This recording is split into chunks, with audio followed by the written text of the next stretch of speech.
नाज़रीन अस्सलाम वालेकुम। नाज़रीन डॉक्टर दानिश रियल फोकस के साथ हाजिर है। नाज़रीन असद उमर ने बड़ी अहम बात की है और वो बात ये है कि उन्होंने कहा है कि वज़ीर आज़म असम्बली तोड़ देंगे, लेकिन उसके साथ साथ एक क्वेश्चन भी उन्होंने किया है और वो ये कहा है कि अगर उनको काम करने नहीं दिया गया। तो ये दो चीज़ों को लेकर मैं आगे बढ़ रहा हूँ। आपने मेरी 3 दिन पहले जो वीडियो है, अगर वो आपने देखा हो तो मैंने उस पर वाज़ेह तौर पे कहा है कि वज़ीर आज़म इस्टेब्लिशमेंट को ये बार बार धमकी देते हैं, ब्लैकमेल करते हैं कि जनाब मैं असम्बली तोड़ दूंगा। तो वो क्यों करते हैं? जाहिर है किसी वजह से करते होंगे, और क्या वो वाकई असम्बली तोड़ देंगे, ये भी एक सवाल है। और इस्टेब्लिशमेंट इसमें खामोश क्यों होती है, ये सवाल भी मैंने उठाया था। तो आज बिल्ली जो है वो थैले से बाहर आ गई, और वो इस तरीके से आ गई कि असद उमर साहब ने बाज़ाफ्ता मीडिया में इस बात का इकरार कर लिया कि वज़ीर आज़म असम्बली तोड़ देंगे, और दूसरा हिस्सा ये है कि अगर उन्हें काम करने नहीं दिया गया। तो आइए आज के इस गुफ्तगू को, जो मैं ऑलरेडी आपके सामने रख चुका हूं एक ब्रेकिंग न्यूज़ के ज़रिए, आज फिर उसको इनके इस स्टेटमेंट के साथ जोड़ता हूं कि वो असम्बली तोड़ देंगे। तो इमरान खान असम्बली क्यों तोड़ना चाहते हैं और उनको कौन काम करने नहीं दे रहा है? क्या इनको काम करने इस मुल्क की इस्टेब्लिशमेंट नहीं दे रही है, या इस मुल्क की काबीना उनको काम करने नहीं दे रही है, या इस मुल्क की अपोजिशन उनको काम करने नहीं दे रही है, या इस मुल्क की सिविल इंतज़ामिया उनको काम करने नहीं दे रही है? अगर सिविल इंतज़ामिया उनको काम करने नहीं दे रही तो इसका मतलब है वज़ीर आज़म का फेलियर है, वज़ीर आज़म की गिरफ्त नहीं है, तो खुद फारिग हो जाए। और अगर अपोजिशन उनको काम करने नहीं दे रही तो अपोजिशन तो हर मुल्क में हुकूमत को रोकती है, ब्लॉक करती है, और जो है वो काउंटर करती है, तो ये भी कोई बड़ी बात नहीं है।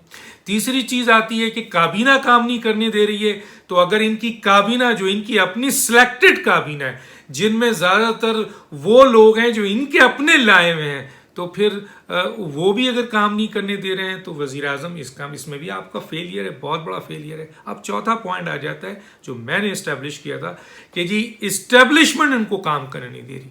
तो अगर इस्टेब्लिशमेंट इनको काम करने नहीं दे रही है, जिसकी बुनियाद पर ये कहते हैं कि मैं असम्बली तोड़ दूंगा, तो आइए इस्टेब्लिशमेंट इनको क्या काम करने नहीं दे रही। आप देखिए अभी हालिया 25 जो आपके एंकर्स और सहाफ़ी में खुद आर्मी चीफ ने एक स्टेटमेंट दिया कि जनाब मैं बुज़दार साहब को नहीं रखना चाहता, मुझे निकाल नहीं सकता, मेरी तो इख्तियार नहीं है। इमरान खान साहब या वज़ीर आज़म का टोटल कंट्रोल है अपनी हुकूमत पे, तो यहाँ इसकी नफ़ी होती है। दूसरी तरफ आइए, खुद इमरान खान ने कई इंटरव्यू में कहा है कि मैं हुकूमत चलाता हूं, सारे फैसले मैं खुद करता हूं। और उन्होंने ये भी कहा कि अगर मेरा आर्मी चीफ, एक हवाला देते हुए नवाज शरीफ का, कि अगर मेरा आर्मी चीफ इस तरीके से मुझे कहता या रोकता या डिक्टेशन देता तो मैं तो 1 मिनट में उसको फारिग कर देता। तो फिर ये बताइए कि कौन इमरान खान साहब को काम नहीं करने दे रहा है? इंटरनेशनल इस्टेब्लिशमेंट, तो उससे कोई ताल्लुक होता नहीं है, वो तो हर अपने मफादात के लिए काम करती है। तो गोया इमरान खान साहब ये बताएं कौम को, असद उमर ये बताएं कि कौन उनको काम करने नहीं दे रहा है, एक चीज़।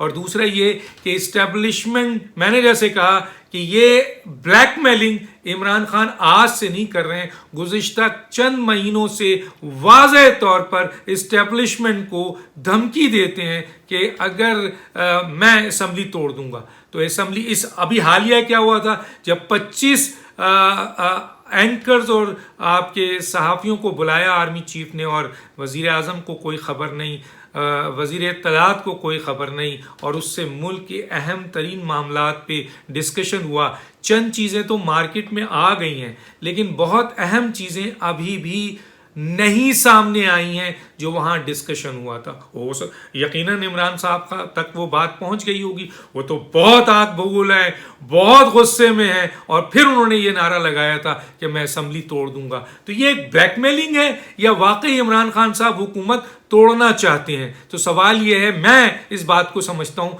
कि वो इस्टेब्लिशमेंट को डराते हैं, ब्लैकमेल करते हैं और धमकी देते हैं। और क्यों देते हैं वो धमकी, आइए उस पर भी मैं आपको आज बता देता हूं बहुत अहम जराए के जरिए, कि वो ये समझते हैं कि इस्टेब्लिशमेंट और पीडीएम और ख़ास तौर पे पीएमएलएन और जेयूआई से फासले बहुत बढ़ चुके हैं और दोनों उन्होंने एक दूसरे के लिए वो समझते हैं कि बहुत जो है वो उनके दरमियान जो है वो कशीदगी है, उनके दरमियान गुस्सा है, उनके दरमियान इख्तलाफात हैं। और आप जानते हैं कि इस पॉइंट ऑफ व्यू की बुनियाद पर वो ये कहते हैं कि अगर मैंने असेंबली तोड़ दिया, इस्टेब्लिशमेंट को बताते हैं, तो फिर होगा क्या? तो यही होगा ना कि जनरल इलेक्शन होगा, और जनरल इलेक्शन होगा तो इमरान खान साहब को पता है कि उनको 15 सीट भी नहीं मिलेगी पूरे मुल्क से।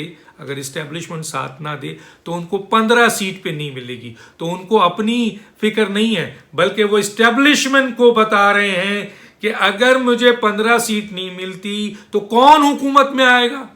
पीडीएम आ जाएगी। पार्लियामेंट में बहुत बड़ी तादाद में पीडीएम आएगी और उनकी हुकूमत बनेगी। तो वो इस्टेब्लिशमेंट को यहाँ ब्लैकमेल करते हैं कि आपके ताल्लुकात इस्टेब्लिशमेंट से अच्छे नहीं है, आपके ताल्लुकात पीडीएम से अच्छे नहीं है।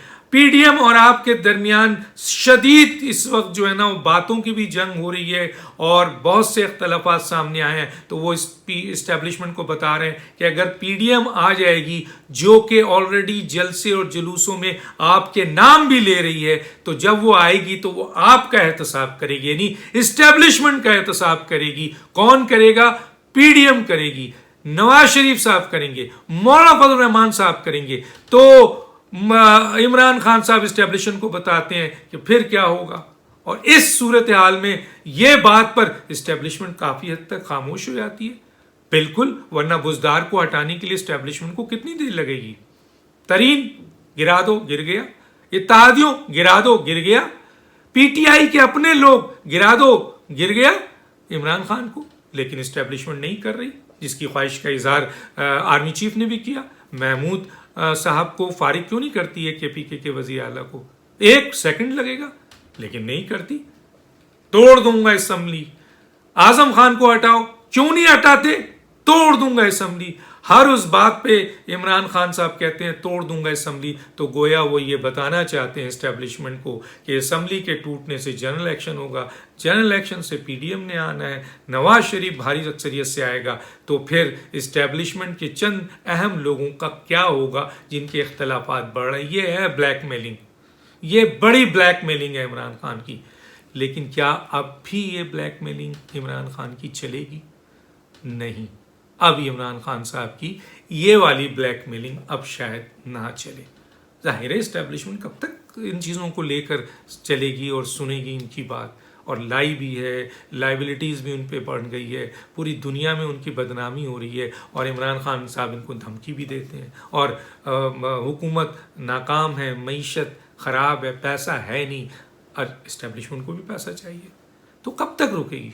हमजा शहबाज बाहर आ गए, शहबाज शरीफ बाहर आ गए, मियाँ नवाज शरीफ साहब ने किरदारों का नाम लेना छोड़ दिया, पीडीएम ने अपना तरीक़ेकार अमल काफ़ी हद तक लूज़ कर दिया।